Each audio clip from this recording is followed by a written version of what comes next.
Start in defeat, the invisible rearmament. On November 11, 1918, in a railway carriage in Compiègne, the German Empire signed its surrender. What had been one of the most advanced military machines in the world was dismantled on paper. The Treaty of Versailles limited its army to 100,000 men, and banned tanks, heavy artillery, submarines, and military aircraft arms factories were shut down, officers dismissed, and arsenals seized by the Allies.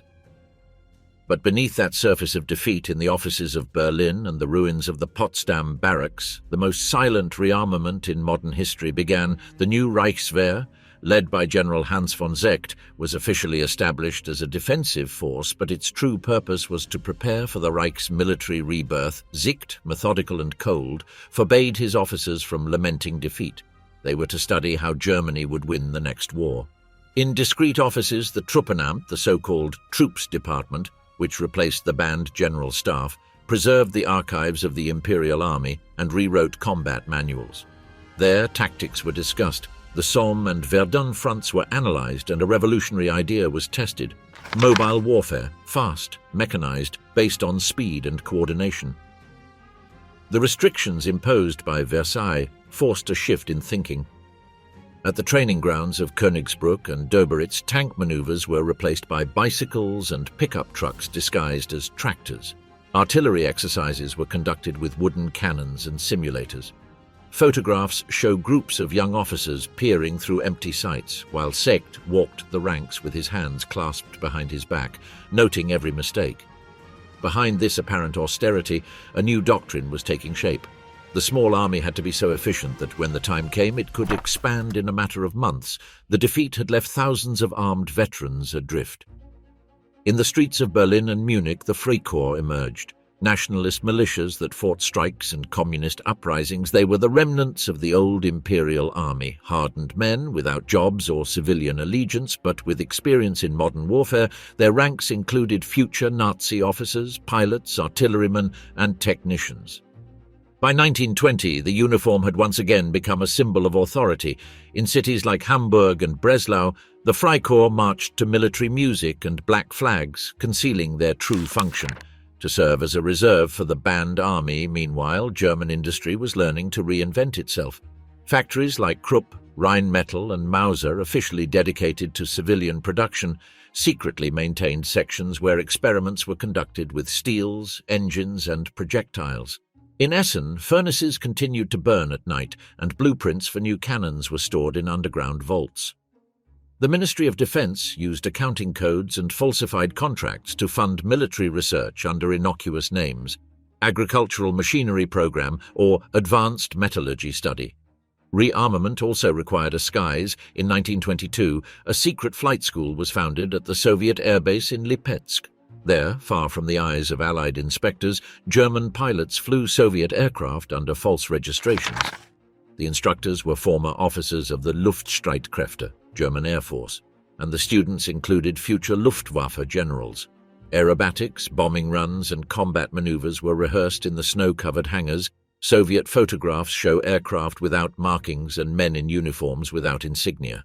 The German-Soviet collaboration, born from the Treaty of Rapallo in 1922, allowed Germany to test what it could not produce domestically: engines, wings, and machine guns. The air wasn't the only testing ground. In Kazan, on the Volga River, a tank training center was built under the codename Karma. The Soviets provided land and fuel, the Germans engineers and money. There, between 1926 and 1933, the first prototypes of armored vehicles that would later inspire the Panzer were tested. The instructors wore civilian uniforms and spoke in code. Kazan didn't exist in the German press, but the training manuals from those years contain the first diagrams of combined air and armored attacks, decades before the word blitzkrieg was ever uttered. The sea was not forgotten either. In Holland, under the guise of a company called Ingenieurskantoor voor Scheepsbouw, IVS, German engineers were designing submarines and torpedoes. The office was in The Hague, but the money and patents came from Krupp Germaniawerft of Kiel. The prototypes were secretly built in Finnish and Spanish shipyards. From there came the blueprints for the future Type 7 U-boats, the backbone of submarine warfare. Each contract included ambiguous clauses and was paid for through shell companies registered in Latin America or Scandinavia. The charade was so effective that the Allies believed Germany had accepted its disarmament. In reality, the country functioned as an underground military laboratory. The technical universities of Charlottenburg and Danzig were developing new alloys. The Kaiser Wilhelm Institute was experimenting with synthetic fuels, and companies like Junkers were sending engineers to work for agriculture in workshops where aluminum fuselages were being designed. On the streets of Berlin, the average citizen had little inkling of what was happening. The years of hyperinflation and crisis consumed all attention.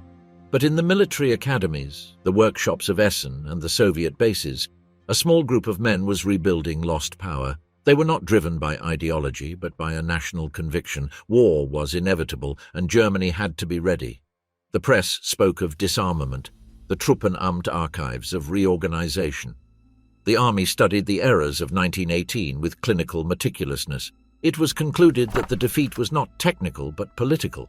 Germany had been betrayed by civilians, not defeated on the battlefield. From this interpretation emerged a mindset that would shape an entire generation of officers. The Reichswehr saw itself as the guardian of the nation, not an instrument of the Republic. In 1924, General Seeckt wrote a phrase that encapsulated his entire vision: "Our strength lies not in numbers but in spirit." Photographs from that year show him inspecting troops in Berlin, surrounded by young cadets wearing uniforms without imperial insignia behind them, the buildings destroyed by the war and the cranes rebuilding the city. It was the perfect image of the German paradox, a humiliated country, seemingly rebuilding itself as a civilian state, yet determined to return to combat. The covert military economy of the Weimar Republic. Inflation had reduced Germany to bartering and worthless banknotes. Children played with wads of marks, bakers traded loaves of bread for coal, and a lifetime's savings evaporated in weeks. But in 1924, with the Dawes Plan came a lifeline: American loans, new exchange rates, and a fragile stability.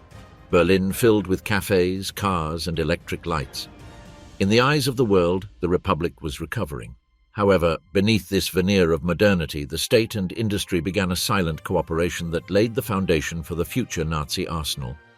The army, reduced by the Treaty of Versailles, numbered only 100,000 men, but in reality it was a training ground for officers. Each officer had to be capable of commanding a battalion or an entire regiment. Exercises remained clandestine. Maneuvers with tractors disguised as tanks, wooden cannons, and simulated bombing runs. Photographs from the period show training grounds where uniformed young men kick up dust with motorcycles and unmarked trucks. Behind them, instructors in trench coats observe silently. The army survived thanks to bureaucratic ingenuity. Every prohibition became an opportunity to disguise military practice as technical research. The economic recovery provided the perfect shield. The major corporations, Krupp, Rheinmetall, Mauser, Mann, rebuilt their factories with foreign loans. Their balance sheets listed furnaces and presses for agricultural machinery, but the blueprints stored in internal archives revealed a different story: modular components that could be transformed into weapons in a matter of weeks. Foundries experimented with new tempered steels, and engineers studied ways to assemble chassis that would later be armored. In Essen, Krupp's workshops produced locomotives for Poland during the day and designed experimental cannons at night. Aviation, officially banned, survived through disguise in Dessau. Junkers was developing passenger planes with metal wings and enclosed cabins, a civilian innovation that concealed military potential. Engineers designed airframes easily adaptable to bombers. In 1925, the Fokker Company in the Netherlands hired German engineers who worked abroad but continued to receive salaries from Berlin. Meanwhile, training flights with Soviet aircraft continued in Lipetsk. Photographs show wooden hangars amidst the snow, and pilots without markings silently practicing combat maneuvers. The chemical industries also played their part. IG Farben, formed by the merger of Bayer, BASF, and Hoechst, became the country's technological giant officially. It produced dyes and fertilizers. Secretly, it researched explosives and synthetic fuels. At the lunar laboratories, experiments were conducted with processes that, years later, would allow Germany to produce gasoline from coal patents were registered in Switzerland or Sweden, thus avoiding Allied surveillance. From this network emerged the foundation of the Reich's future autarky, the idea that Germany could survive without foreign oil. Meanwhile, German banks were flooded with foreign capital. Branches of Deutsche Bank and Dresdner Bank acted as intermediaries to finance modernizing factories.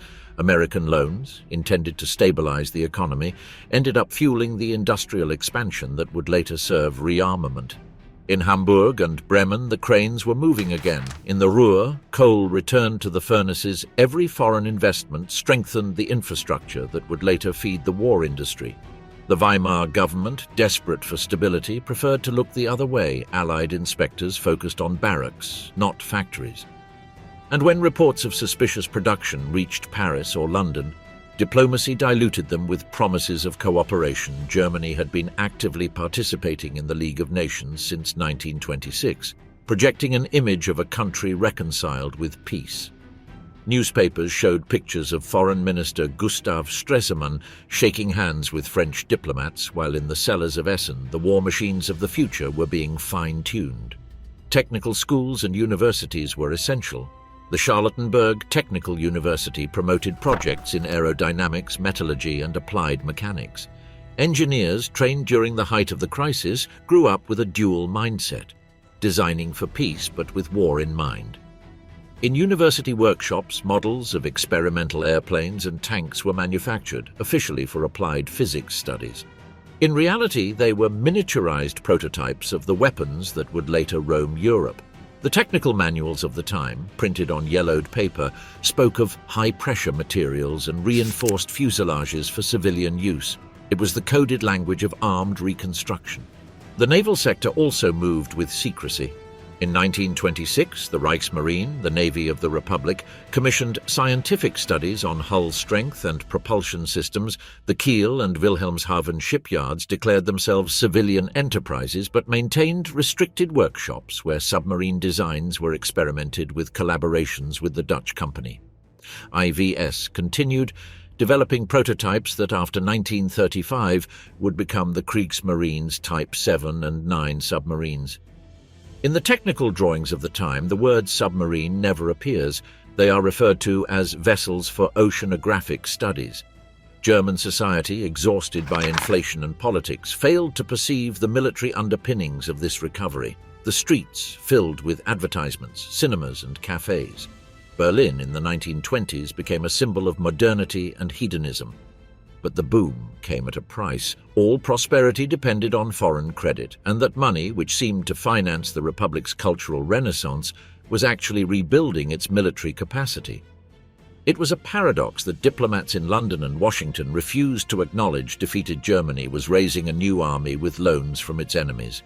By the end of the decade, the results were evident, though invisible to the public. The number of technicians and engineers had doubled, the industrial infrastructure was among the most modern in Europe, and the universities were producing the scientific elite who would later form the military apparatus of the Third Reich. On the surface, Weimar had been reborn. In reality, it had laid the foundations for the next conflict. When the global crisis of 1930 crashed the markets, Germany already possessed the technical, industrial, and human resources it needed to rearm. All that was lacking was someone willing to break the silence. The country that the Treaty of Versailles had sought to disarm was poised to manufacture weapons again with greater efficiency than ever before.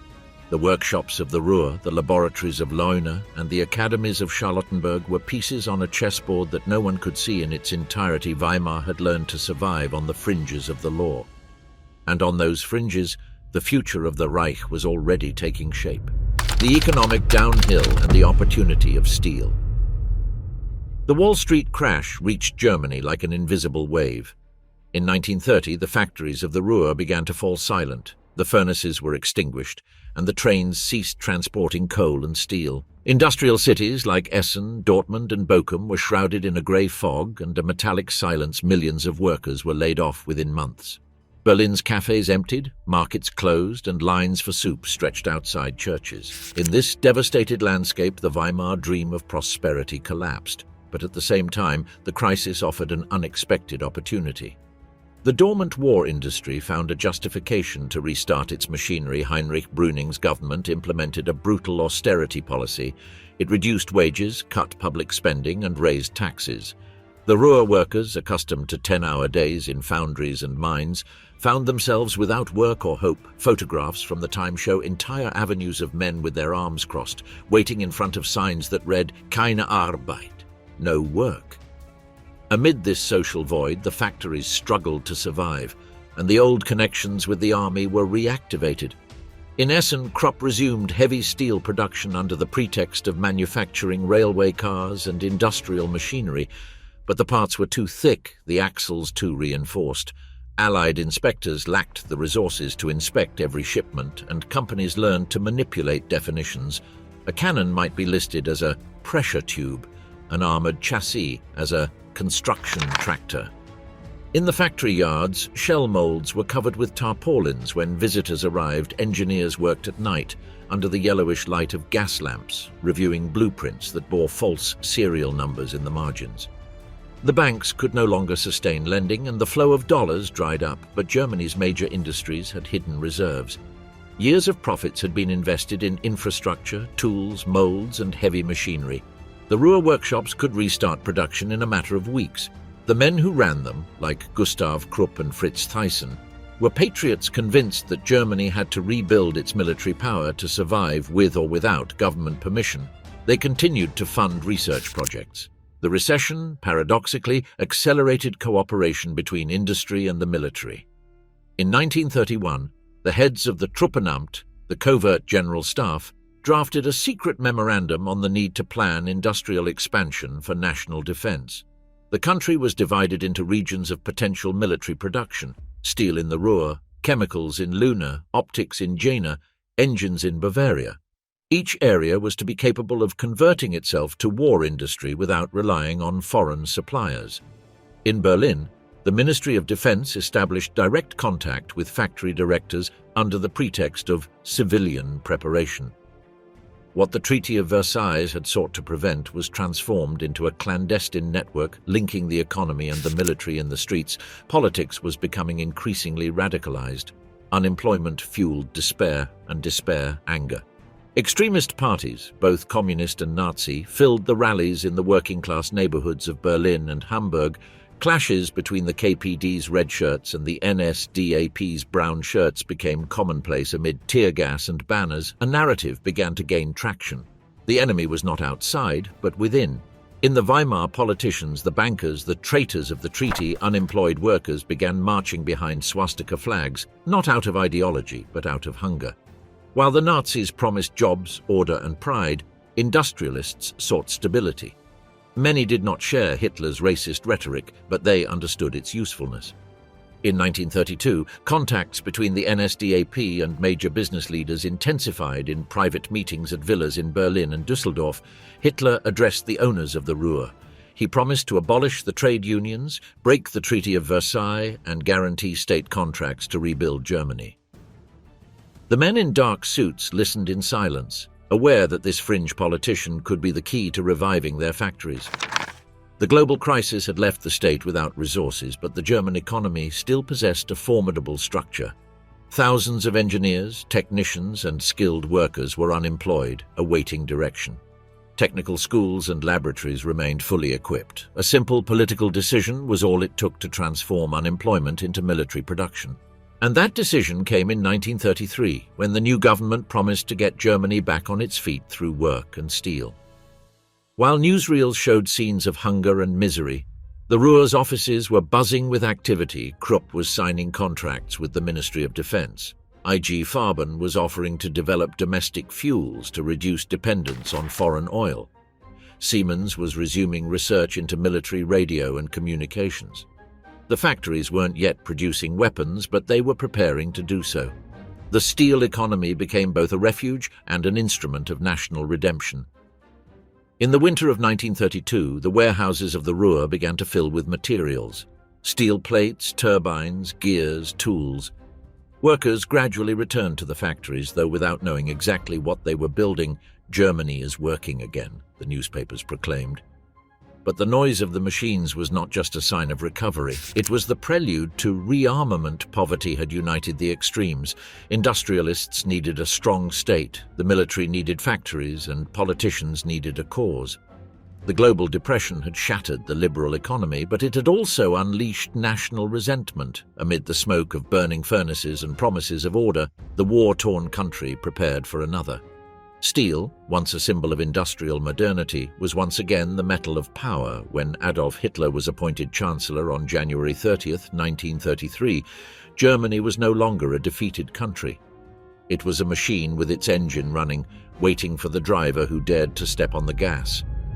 Rearmament as a state policy. On January 30th, 1933, as snow blanketed the Reich Chancellery, Adolf Hitler ascended the marble steps accompanied by Hermann Göring and Wilhelm Frick on the balconies. Torches illuminated a crowd chanting, "Heil Hitler," unaware that this day marked the beginning of the largest covert rearmament program of the 20th century. Within weeks, the German state was transformed into a machine at the service of steel, gunpowder, and the myth of national rebirth. The first step was political. In March, the Reichstag passed the Enabling Act, which granted Hitler absolute control over the government. The military budget, previously overseen by Parliament, was placed directly under the Chancellor's control. General Werner von Blomberg, the Minister of Defense, received precise instructions to rebuild the army secretly, but on a massive scale. The ministry's offices filled with engineers, economists, and planners drawing up plans for factories, training camps, and supply routes. Official language spoke of national defense. In reality, it was the beginning of a future war. The industrialists who had sustained the Weimar Republic saw their businesses revived. Krupp regained its role as the forger of the Reich. The foundries in Essen worked day and night producing new steels for cannons and armored vehicles. In the workshops, workers welded chassis under military supervision, while managers signed contracts with the state, coded as railway infrastructure. At Berlin-Tegel, Daimler-Benz adapted engines for transport vehicles that, according to the blueprints, could be converted into tank engines. In the skies, the resurgence was even bolder. Hitler tasked Hermann Göring with creating a modern, though officially forbidden, air force under the name Deutsche Verkehrsfliegerschule, German Civil Aviation School. Military pilots were trained. The hangars at Rechlin, Braunschweig, and Stolp were transformed into laboratories for military aviation. On the runways, young men in plain clothes practiced combat maneuvers with Heinkel and Arado training aircraft. In 1934, Göring ordered the creation of a network of civilian airfields that, in reality, would serve as bases for the future Luftwaffe. At sea, the Reichsmarine also regained its strength. The shipyards in Kiel and Wilhelmshaven resumed construction of submarines and destroyers, although the keels were registered as ocean research vessels. In the Netherlands, IVS, a front company for German naval design, delivered the plans for the new Type II U-boats, compact, quiet, and ideal for training crews without arousing international suspicion. On the docks, workers painted hulls in neutral colors and christened them with the names of fish. Photographs from the period show young officers standing on the icy docks, watching flagless submarines discreetly waving in the mist. The rearmament was not only technical, but also psychological. Hitler understood that the war had to begin in the soul. In the newsreels of 1933, Germans saw columns of uniformed workers marching with shovels on their shoulders. They were the young men of the Reichsarbeitsdienst, the Reich Labor Service. Officially, they were building roads and canals. In reality, they were learning military discipline. Those men would, years later, be the soldiers who filled the ranks of the Wehrmacht in the Neuhammer and Münsterlager training camps. The echo of drums replaced the silence of depression.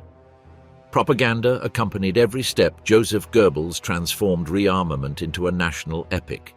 In cinemas, newsreels showed smoking factories and smiling workers under red flags bearing the swastika.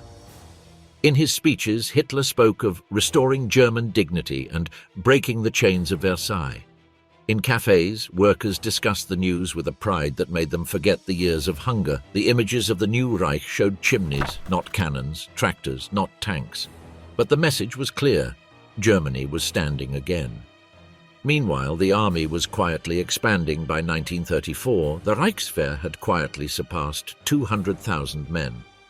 Officers were ordered to prepare reserve regiments and create duplicate structures for future divisions. In the archives, the unit names were fictitious: Study Group A or Maneuver Department B. In reality, they were the embryos of the panzer divisions. The new barracks were built in rural areas, far from foreign eyes, and disguised as factories or vocational training centers. State investment was colossal. Parallel ministries were created to manage autarky projects, a term that masked the real objective. Economic independence for the war effort. IG Farben received contracts to develop synthetic fuels and artificial rubber. Siemens worked on encrypted communication systems. Messerschmitt designed an experimental aircraft, the Bf-109, which would first fly in 1935 in every workshop and laboratory the state was present. The free market economy was transformed into a centrally planned economy, and industrialists became functionaries of the state in March 1935. The charade ended. In a radio address, Hitler announced the existence of the Wehrmacht and mandatory military service. The news landed like thunder across Europe. France and Great Britain protested, but took no action. Germany, humiliated by the Treaty of Versailles, had just openly defied it. In the streets of Berlin, thousands of young men celebrated their conscription with flowers, and military music parades filled Unter den Linden Boulevard with new uniforms and brand new flags. The trains began to move again. In the wagons, crates of metal parts, tools, and engines traveled south to the factories of Bavaria and Saxony. The workers slept little, the furnaces never stopped, and the nights were lit by the glow of molten steel. In less than 2 years, the disarmed country had become a power on the move. The rearmament, which had been a secret for a decade, was now a source of national pride. What began as a game of shadows transformed into a public spectacle. Germany not only had an army again, it had made war its project for the future. The machinery of the miracle, total rearmament. In 1935, Germany stopped pretending. The secrets of the Ruhr, the tests at Lipetsk, the factories disguised as agricultural workshops, all of this was transformed into an open and monumental network Hitler no longer needed to hide. Rearmament became state policy, an economic engine, a religion. Behind every lit chimney was a Reich contract. Steel, rubber, coal, and chemicals were united in a single mission: to rebuild German military power at any cost. The economic architect of this push was Hjalmar Schacht, a soft-spoken banker with an icy gaze, appointed Minister of Economics. Schacht devised a brilliant way to finance rearmament without the Allies detecting it: the Mefo-Wechsel, bills of exchange issued by a fictitious company called Metallurgische Forschungsgesellschaft. They appeared to be industrial bonds. In reality, they were state money disguised as private credit. With these, factories produced weapons without the expenditure appearing in the official budgets. It was a parallel economy, so efficient that it sustained the entire rearmament program until 1938. In the Ruhr, Krupp's foundries burned day and night machines hammered steel for 88mm cannons, the weapon that would later become the symbol of the Wehrmacht. In the workshops of Mann and Henschel, engineers assembled the first chassis of what would become the Panzer Brummert tanks. They were light vehicles, equipped with machine guns, but they represented the first step toward the mechanized army Hitler envisioned. The Hanomag factory in Hanover and the Daimler-Benz factory in Berlin produced thousands of training units, officially for police use. No one doubted their true purpose. The Luftwaffe, created in secret, was presented to the world as a fait accompli. Goering, in his white uniform and with his hunter's grin, promised absolute air superiority. The skies of Germany filled with new aircraft: the Heinkel He-111, the Dornier Do-17, the Messerschmitt Bf-109 fighter, a technological marvel with sharp lines. On the runways of Augsburg and Rechlin, pilots practiced V-formations, while mechanics worked in hangars to the sound of martial music. Every takeoff was a challenge to Versailles, every landing a promise of revenge. The plans weren't limited to the Army and Air Force. The sea was also revived. In the shipyards of Kiel and Wilhelmshaven, the hulls of the first Type II submarines began to slide down the slipways. Officers in black raincoats watched the launches from the fog, while industrial sirens blared like anthems. In June 1935, the Anglo-German naval agreement with British acquiescence legalized the expansion of the fleet to 35% of British tonnage. It was a naive concession. Hitler considered it carte blanche. On a social level, rearmament changed daily life. The streets of Berlin and Munich filled with uniformed workers wearing armbands of the Deutsche Arbeitsfront, the German Labour Front. Strikes were outlawed and the state became the sole employer. Factories offered work, food and pride. Photographs from 1935 show women with headscarves working on assembly lines, young men from the Reich Labour Service wielding shovels like rifles, and Hitler inaugurating highways amidst columns of workers giving the salute. Behind these monumental projects, the Autobahnen, lay a military strategy. Roads that would allow entire tank divisions to be moved to any border in a matter of days. The pace was dizzying. In the offices of the Ministry of Economics, Schacht spoke of a Wehrwirtschaft, an armed economy. Everything had to serve the army. Farmers received subsidies to guarantee food self-sufficiency. The Saar mines were reopened to extract coal. The chemical plants in Luna and Buna increased production of fuels and synthetic rubber. In university classrooms, professors taught metallurgy, ballistics, and applied mechanics as patriotic subjects. The new generations grew up learning that steel was freedom. Meanwhile, uniforms once again dominated the urban landscape. At train stations, columns of young men marched toward training camps. Drums and bugles sounded again in the squares. Art and architecture also joined in the fervor. Colossal sculptures, posters depicting fists gripping hammers, and films glorifying the Reich's technological prowess. In newsreels, viewers saw factories in full production, sparks and flames flying, accompanied by the narrator's grave voice, "Germany works. Germany is reborn." The psychological effect was immediate. In 3 years, unemployment fell from 6 million to less than 2 million. Families could eat meat again, workers received regular wages, and children wore new school uniforms. Watches began selling again in shop windows, cafes filled with conversations about the country's progress. For millions, the regime seemed to have worked an economic miracle. What few knew was that this miracle was being paid for with debt, repression, and the threat of war. In the Ruhr factories, the engineers understood it perfectly.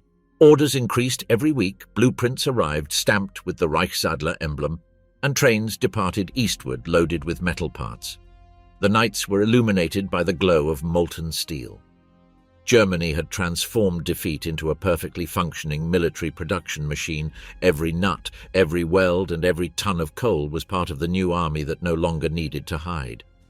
In 1936, when the first Panzer tanks paraded through Nuremberg and Goering's planes roared over the stands, the message was unmistakable.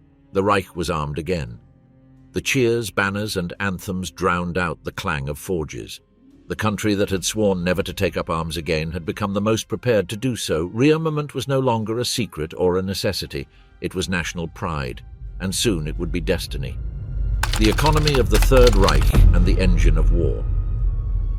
In 1936, Hitler believed he had tamed the German economy. Schacht's miracles had reduced unemployment and multiplied production, but foreign exchange reserves were on the verge of collapse. Germany could not import the iron, oil, or rubber it needed to sustain its rearmament program.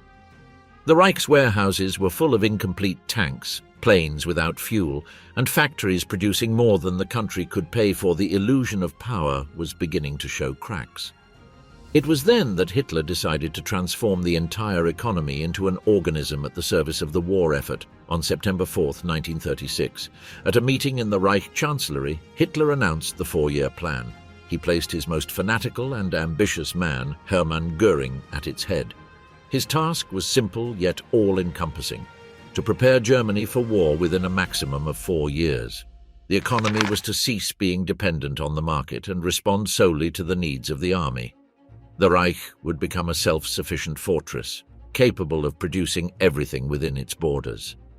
From that day forward, steel, wheat, coal, and oil ceased to be economic resources and became munitions. Göring created a personal economic empire. The 4-year Plan Office, which concentrated control of production, agriculture, energy, trade, and research under a single agency. Traditional ministries were sidelined. Schacht, the architect of the financial miracle, was ousted. In his place, Göring imposed his own law. More factories, more steel, more armaments. Before long, his figure began to dominate every sector. From his office on Wilhelmstrasse, he signed decrees that reorganized entire industries. Forcing companies to integrate into conglomerates under state-control factories became extensions of the state. IG Farben was tasked with developing synthetic fuels from coal, a costly but essential process.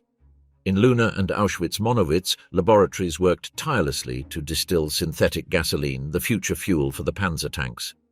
Krupp expanded its plants in Essen and Magdeburg, producing artillery pieces and battleships. Daimler-Benz and MAN multiplied their assembly lines for military vehicles. In the Junkers workshops, engineers designed new bombers like the Ju-87 Stuka with its gull-winged design and terrifying sirens. The new motto was autarky. Total independence. Germany was to produce its own rubber, Buna, its own oil, its own iron. In the mountains of Austria and the Sudetenland, Reich engineers began studying the extraction of local minerals. Even before the Anschluss of 1938, calculations were already being made of the resources that this annexation would provide. The industrial maps of the four-year plan depicted the Reich as a body absorbing neighboring regions: Austria for steel, Czechoslovakia for engines, Poland for grain. Every future conquest was envisioned as an extension of the production chain. The state imposed a new system of priorities. First the army, then everything else. Wages were frozen, civilian consumption was reduced, and private investment was subordinated to the dictates of the Reich Ministry of Economics in the markets. Prices were kept artificially low, but products disappeared. Housewives formed long lines to get butter or meat, while newspapers showed pictures of happy workers in the Führer's factories. Posters proclaimed "Cannonen statt Butter," cannons instead of butter. It was more than a slogan, it was state policy. Work became a form of patriotic discipline.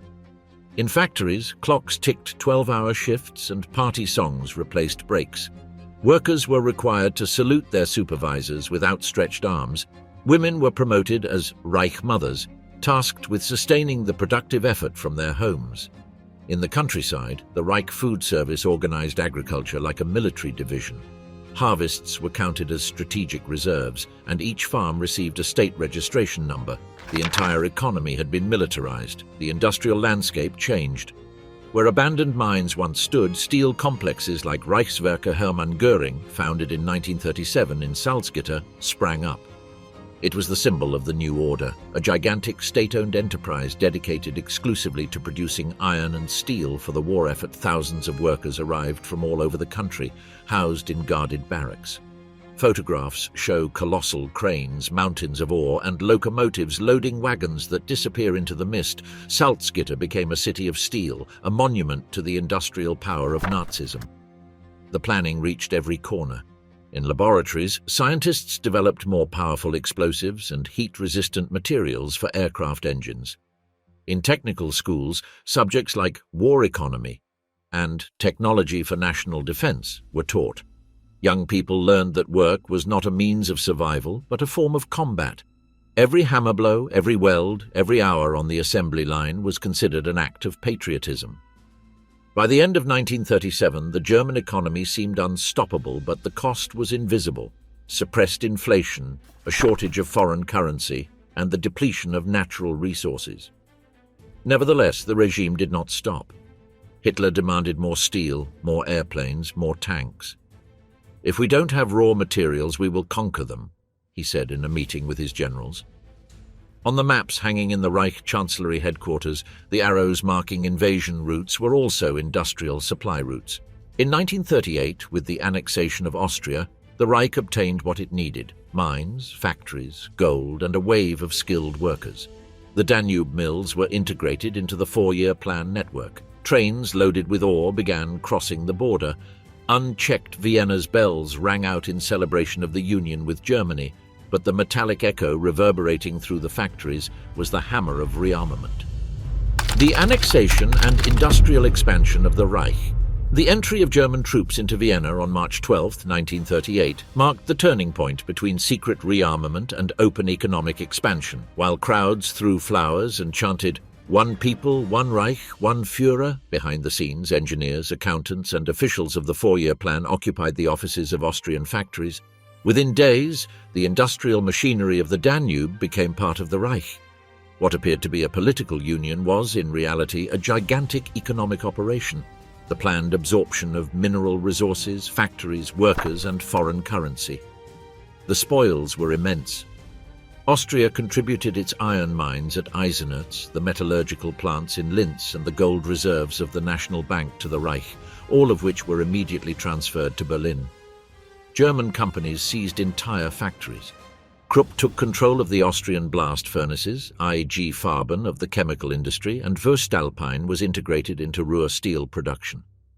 The streets of Vienna were plastered with posters bearing the slogan Arbeit für Deutschland, work for Germany. Thousands of Austrian workers began receiving Reich wages, and local workshops switched to producing parts for tanks and aircraft. Göring celebrated the Anschluss as the culmination of the four-year plan. In his speeches, he spoke of the new steel heart of the Reich, referring to the Danube iron ore works. The Erzberg iron mines became a direct source for the Reichswehr Hermann Göring, his state-owned industrial empire.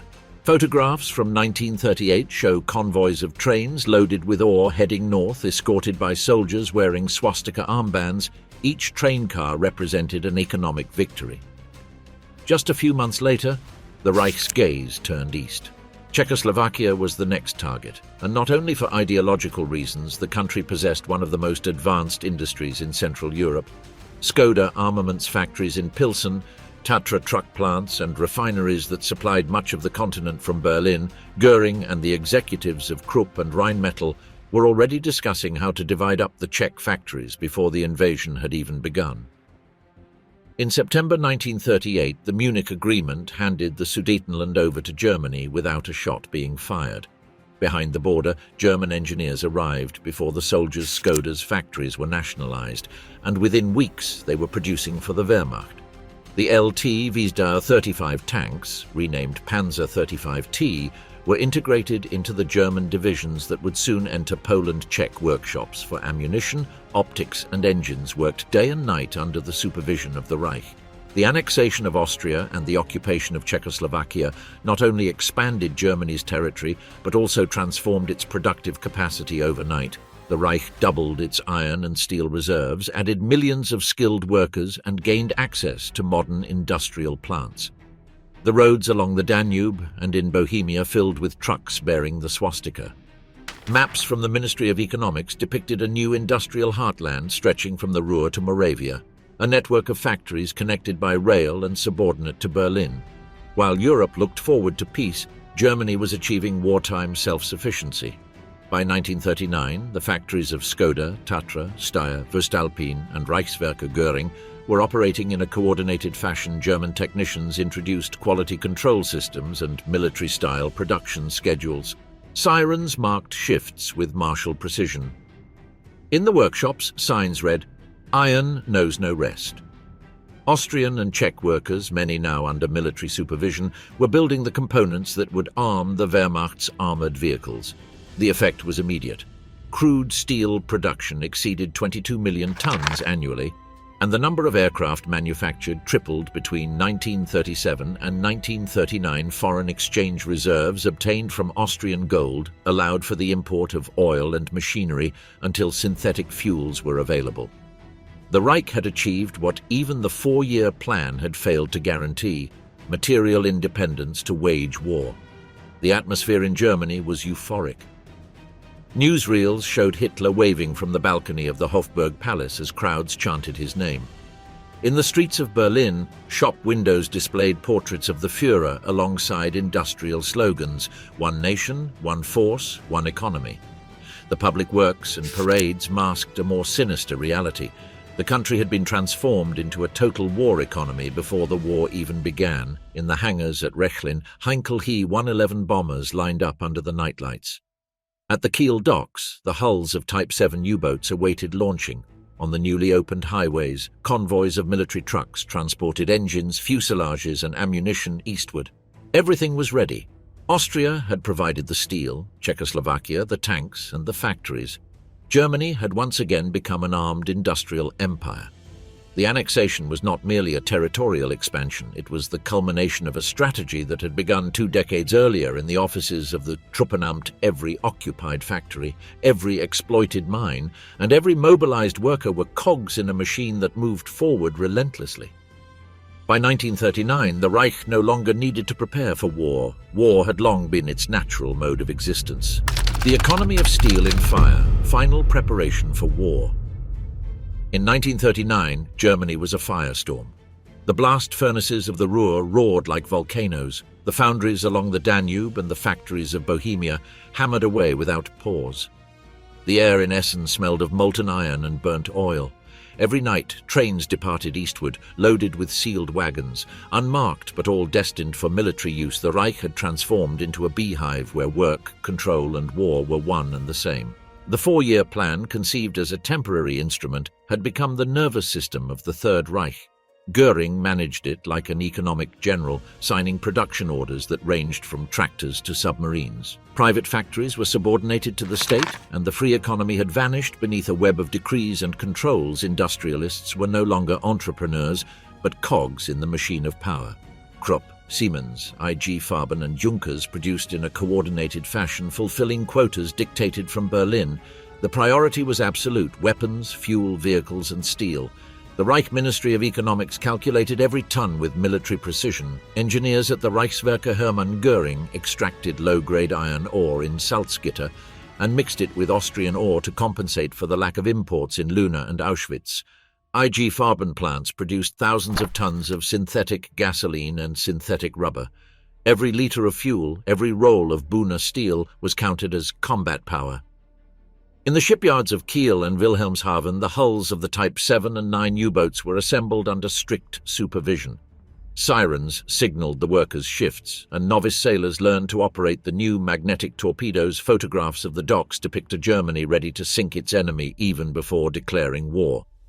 Inside, General Erich Raeder signed naval expansion plans, while Göring demanded more bombers for the Luftwaffe. The rivalry between the two did not halt production. It accelerated it. The pace was superhuman. In the Rheinmetall-Borsig factories, hydraulic presses pounded with an incessant rhythm, manufacturing anti-tank gun barrels on the Henschel and Daimler-Benz lines. The chassis of the Panzer II and III multiplied. On every night shift, the workers watched the shape of a new steel monster emerge from the workshops. Party magazines published heroic photographs of women welding armor and children in Hitler Youth uniforms delivering tools. Work had become an act of faith. The German people were experiencing a strange prosperity. Unemployment had vanished, wages were steady, cafes were bustling, and the streets were brightly lit. But everything revolved around the war effort. Radio announcements spoke of industrial victories, not consumer goods. The words export and market had been replaced by resistance and autarky. Butter was scarce in the shops and bread was discreetly rationed, but newsreels showed only images of factories, workers and airplanes. Compulsory labor service was extended to millions of young men in the Reich labor service camps. Shovels and pickaxes served as rifle training. Aerial photographs from 1939 show a country teeming with construction, new roads, hangars, airstrips and fuel depots. The autobahns were transformed into strategic routes for military transport. In the north, the Siegfried Line. In the east, the roads to Poland, Germany was building not just an economy, but a logistical map for war. In the air, the Luftwaffe reached its peak before the storm. At Rechlin, Göring inspected squadrons of Heinkel, He-11-1 and Dornier Do-17 bombers, while Bf-109 fighters roared over the Bavarian countryside. The hangars were filled with mechanics in blue uniforms and pilots fresh out of the Braunschweig and Wernchen academies. Newsreel cameras recorded each flight like a precisely choreographed performance. No one doubted that Germany dominated the European skies before the first shot rang out. The state had transformed work into mobilization. In Hitler's speeches, the worker was a soldier on the home front. Posters in factories repeated this. Your hammer is your rifle. Inspections were daily, and production was measured in patriotic output. Those who failed to meet quotas were reassigned to harder tasks. On freight trains, cars were filled with supplies destined for the eastern border. Jerrycans of gasoline, spare parts, weapons, uniforms. Each convoy was a bloodline linking the factories of the Ruhr with the fields of Silesia. In the Chancellery, the generals debated the logistics of the war. Hitler demanded a swift offensive. We cannot wait for the economy to collapse. If we do not seize resources, we will lose them. He knew that rearmament had reached its peak, but also its limit. Germany was producing more weapons than it could finance. The secret state debt was growing in the bank's records. The only way out was expansion. War was not a political option, it was an economic necessity. In the summer of 1939, the factories worked without interruption. In the Ruhr nights, the glow of molten steel reflected in the clouds. Trains roared eastward in Breslau and Oppeln, tanks and fuel piled up. In the Baltic ports, submarines awaited orders. The entire country was a breathing machine, a living machinery of iron, fire and will. When Hitler signed the order to invade Poland on August 31, 1939, the Reich did not plunge into the abyss impulsively but logically. Everything was ready. The mines, the factories, the roads, the planes, the men. For 20 years, Germany had rebuilt its army from the ground up, concealed its steel beneath the guise of peace, and transformed its economy into a battleground in anticipation of war. By September 1st, when the tanks crossed the border, the Reich's industry had already been marching to the beat of the drum of war for years. The spoils of Poland. By September 1939, Germany was no longer a country. It was an industrial machine in motion. The invasion of Poland was as much a military operation as an economic one. In the days following the fall of Warsaw, German trains began transporting not only troops, but also machinery, livestock, coal wagons, wheat and copper. The Reich had discovered that wars were won not only with cannons, but also with conquered factories. Polish territory was divided with surgical precision. The western regions, Poznan, Upper Silesia and the Danzig corridor, were directly annexed to the Reich. The remainder became the general government administered by Hans Frank, a viceroyalty intended to serve as a reserve of labor and resources. In the first few months, tens of thousands of intellectuals, civil servants and priests were shot. Factories were dismantled, their machinery shipped to Germany. The Silesian coal mines passed into the hands of Ruhr conglomerates. The metalworking shops of Krakow were integrated into the Reichswehr Hermann Göring network.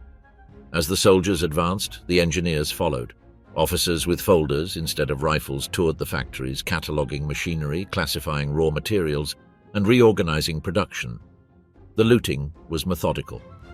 The 4-year plan archives contained detailed lists for every Polish factory.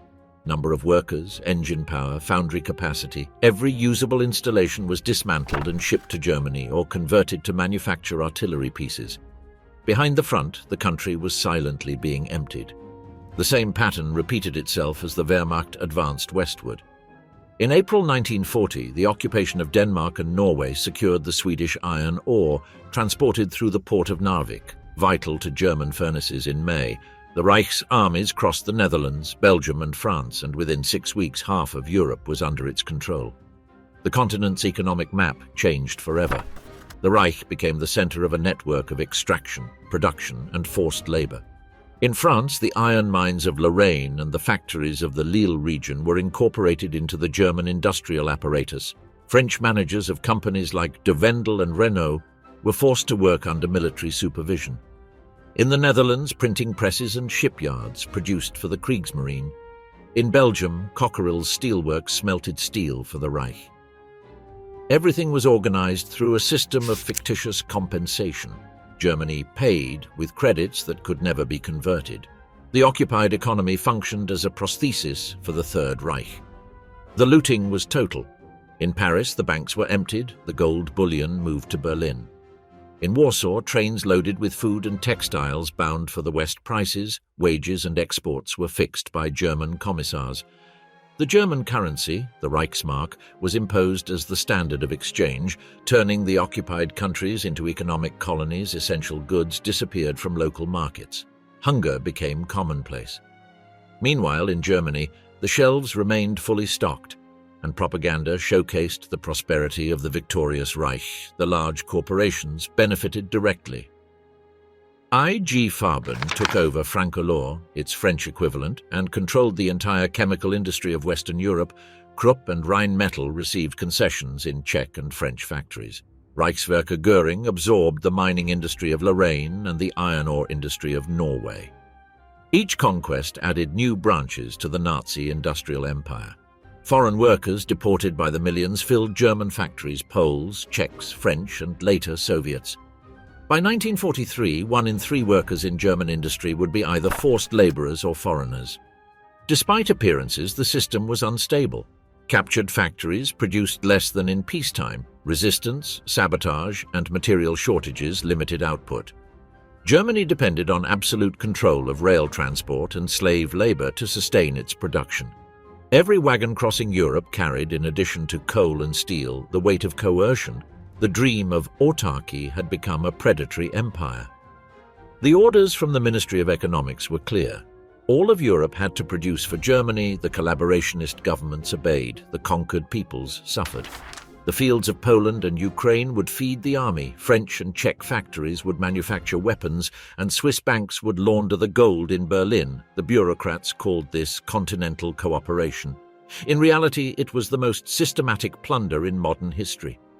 By the end of 1940, the Reich had achieved what even its domestic industry could not: control of the continent's resources. But this expansion, built on plunder, had its limits. Every conquest required more soldiers, more workers, more fuel. The system fed itself, but it also devoured itself. Captured reserves were consumed faster than they could be replaced. Even so, Hitler believed he had found the solution: extend the frontier of exploitation eastward into the vast Soviet space. The German economy, which for 20 years had grown on steel and propaganda, had reached its peak. The Reich dominated the continent, but depended on it like a parasite on its host. War was no longer just a tool of power. It was the only way to keep it alive. On June 22, 1941, when the invasion of the Soviet Union began, German trains no longer carried confiscated machinery, but soldiers. And behind them, as always, traveled the engineers, accountants, and officials who would turn the East into a new war factory. From glory to collapse. In the last 2 years of the war, German industry slowly disintegrated, like a body still breathing while rotting from within. The precision, order, and discipline that had made the Reich a model of efficiency transformed into chaos, hunger, and despair. In the factories, engineers wrote in their notebooks with trembling handwriting that, "We are no longer building for victory, but to avoid disappearing." From 1943 onward, Allied bombing raids reduced the Ruhr to a landscape of smoke. Nights were illuminated by columns of fire visible from dozens of kilometers away, and sirens no longer warned of danger. They were part of the everyday noise. Workers emerged from their shelters at dawn to find workshops reduced to steel skeletons. In Essen, Krupp's furnaces were shut down one by one, not for lack of will, but because the coal no longer arrived. Trains were destroyed, bridges collapsed, canals blocked. Mountains of scrap metal grew like the ruins of an industrial civilization that was slowly dying, but still refused to surrender. In the underground factories of the south, the sounds were different. Instead of explosions, there was the dripping of water seeping through the walls and the rumble of drills. There, beneath mountains or in old salt mines, the Reich tried to relocate its industry, hiding it from bombers. At Mittelwerk, near Nordhausen, thousands of prisoners dug tunnels in the dark to produce V-2 rockets. Survivors recalled that the air was so thick with cement dust that breathing was painful, and that the bodies of the dead were dragged alongside the tracks to clear space. The machines never stopped. Rocket parts passed between hands, trembling with fever, and sometimes, when exhaustion became too much, a prisoner would die on the workbench, unnoticed. The German engineers slept right there on the damp cement, recording temperatures, measurements, and malfunctions in their diaries. One wrote, "The assembly line is alive, we are the dead." In Luftwaffe facilities, the situation was no different. By 1944, the shortage of German personnel led to the replacement of almost all workers with forced laborers at BMW plants in Spandau and Allach. Engineers noted that dozens of prisoners died each week from typhus or malnutrition. In the hangars, engines were assembled by hand, without complete parts or proper tools. Supervisors knew that most of these aircraft would never fly. Some pilots later recounted how the new fighters took off for the first time directly toward the front, with poorly fitted rivets and engines that failed before they even reached the skies. In Oranienburg, the wooden barracks stretched alongside the Heinkel factory. The workers slept crammed together, just a few meters from the assembly lines. Their shifts were 12 hours or more. The food was a watery soup that barely sustained them. Sometimes the German engineers shared bread with the prisoners, but most simply avoided looking at them, one witness later recounted. The noise was so constant that you no longer knew if you were awake or asleep. Everything vibrated, the machines, the floor, the men. The industrial cities, once symbols of the Reich's power, became graveyards of machinery. Hamburg, Essen, Dortmund, Leipzig, all were smouldering ruins. In the shelters, workers huddled with their families, waiting for the bombing to end so they could return to work. Discipline wasn't voluntary, it was fear. Those who didn't meet their quotas were sent to the front or replaced by prisoners. Factory managers had become like wartime officers. Their reports spoke of production losses with the same tone used to report soldier casualties. Letters intercepted by the Allies and personal diaries reveal a complete loss of meaning. In a note dated January 1945, a Siemens engineer wrote, "There is no more noise from the factories, only the whistling of the wind between the walls. The workers don't talk. Every morning they check who is missing and then work continues." In another, a Junkers technician described how nightly bombing raids destroyed parts warehouses, and the next day workers would pick up the blackened, warped parts from the ground to reassemble them. "It doesn't matter if it works," he wrote. "The important thing is that it looks like we're still producing." Cities became workshops without power. The lack of coal paralyzed furnaces and locomotives. Power plants were left without electricity. Smaller factories survived on makeshift generators. The metallic clang of before was replaced by a dense silence broken only by the blows of hand hammers. In Speer's reports, new notifications arrived every week. Production halted due to lack of transport. Total suspension due to lack of personnel. Facilities rendered unusable. By 1945, 70% of the Ruhr's steel-making capacity was destroyed or inoperable. In the final winter, the war reached the workshops themselves. In Saxony and Thuringia, American and Soviet tanks rolled past factories still in operation. Some managers ordered production to continue until the very last minute. Others fled with the warehouse keys. Exhausted workers burned blueprints for warmth. In Dessau, the Junkers plant was abandoned with the engines still on the conveyor belts. In Hamburg, the Blom and Voss offices burned for 3 days before succumbing to the flames. Steel melted and solidified again as a shapeless mass, a perfect symbol of the end of German power. Amid the devastation, there were small gestures of humanity. A BMW engineer wrote in his diary, "I shared my soup with a prisoner. I don't know his name, only that he was number 34,821. In another entry, a foreman noted, "The workers no longer raise their arms when the officer passes by, they just lower their heads." The initial fanaticism had given way to a routine of fear and exhaustion. The factories were prisons where no one believed in victory, but everyone knew that the punishment for stopping was immediate. The winter nights of 1944–45 were a surreal landscape. The cities were dark. Only the glow of fires and bomber flares illuminated the rooftops from the Ruhr hills. The sky flickered above Essen, Dortmund and Wuppertal as if the earth itself were breathing fire. Chimneys billowed smoke from inertia, even though there was no real production in factories scattered across the south, hidden among forests or in tunnels.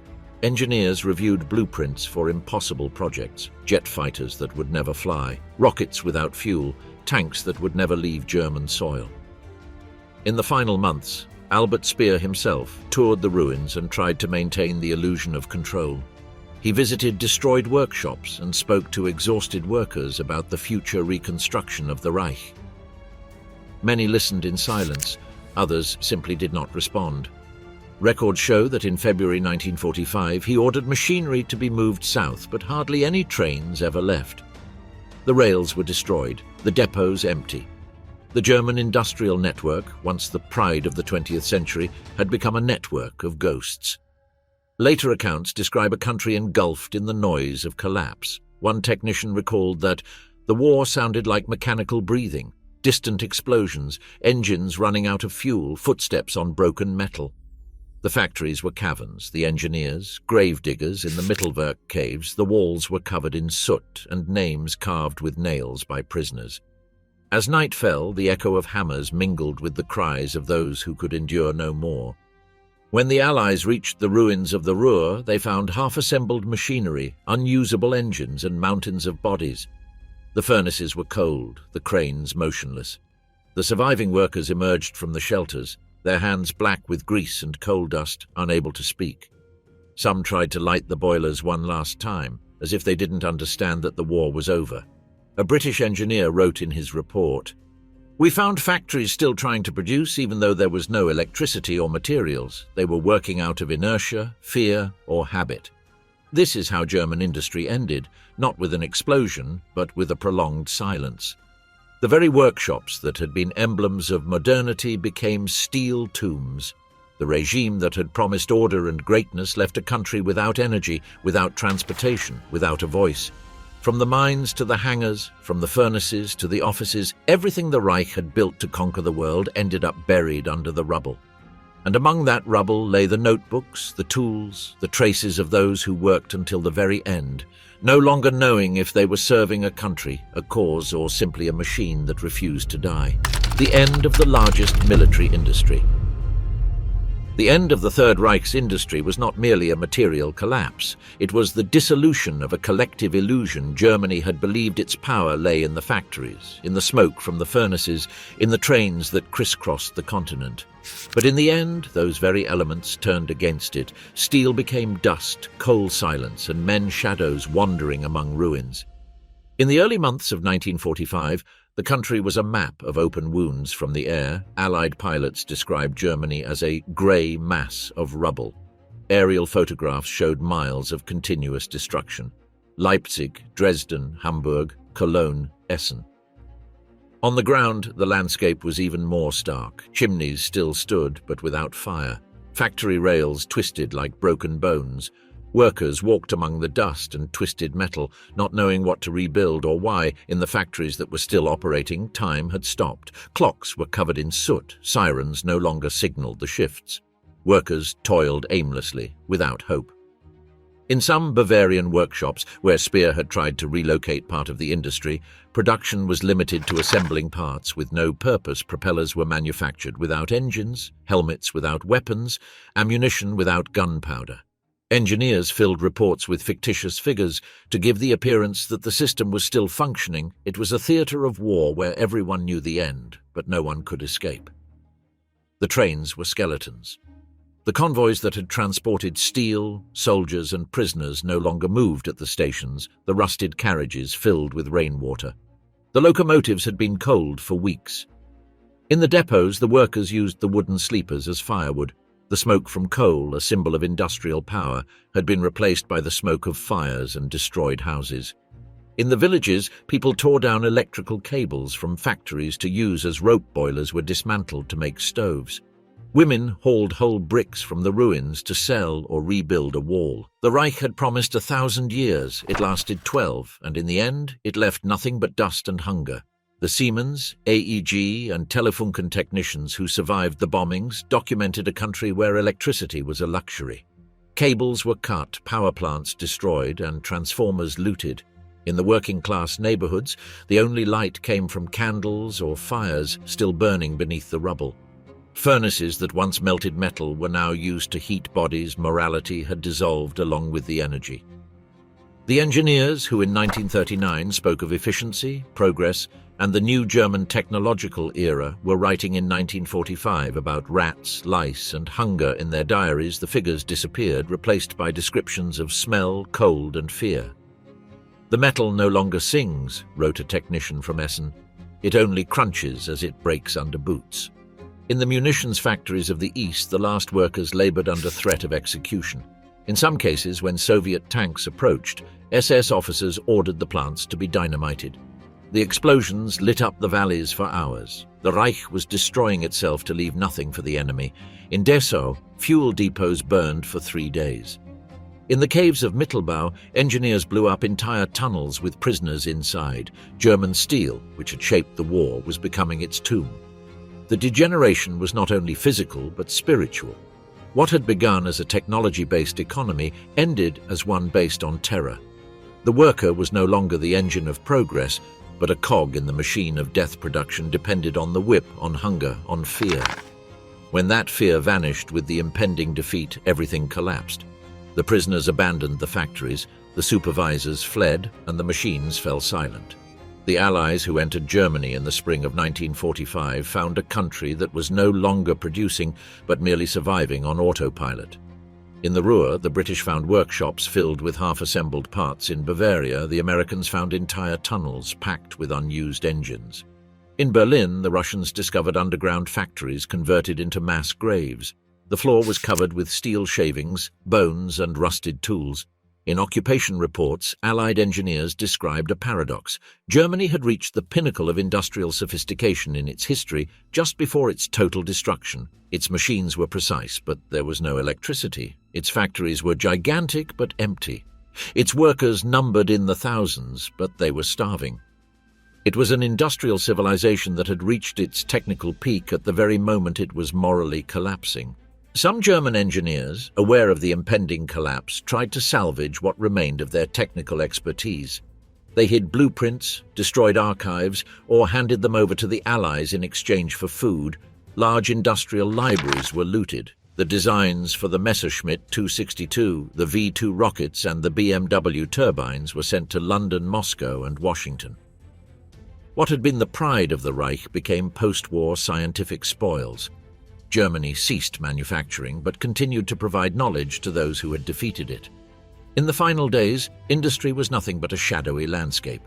In the southern industrial towns, workers slept in tunnels beside their machines, fearing both bombing raids and their own soldiers. When the Allies arrived, many neither fled nor hid. They simply stood there motionless, awaiting orders that would never come. One of the last letters, from an anonymous engineer in Stuttgart, read, "I have no hatred, no faith, no homeland. I have only oil-stained hands and ears filled with silence." That silence was the true end. Not the roar of bombs, but the silence of the shut-down factories, the empty workshops, the rails without trains. A country that had believed in the noise of machines as a symbol of life ended in absolute muteness. The cities burned, but what died was the sound, the metallic rhythm that had marked the pulse of a nation. When the smoke cleared, what remained was a generation of technicians, workers, and women who gazed at the ruins of their factories, unsure whether to rebuild or abandon from the rubble of the Reich. Another Germany was born, one that understood its strength lay not in steel, but in the ability to avoid repeating the mistake of worshipping it. But at that moment, in April and May of 1945, the feeling was not one of redemption or rebirth. It was one of utter emptiness, a country that had forgotten how to produce because it had forgotten why it lived. The following spring, when the first Allied trains once again crossed the country, the engineers said that Germany smelled of rusty metal at every station. The air was thick with stale smoke and dried oil. It was the scent of the end of an era, the era of steel that sought to dominate the world and ended up devouring itself.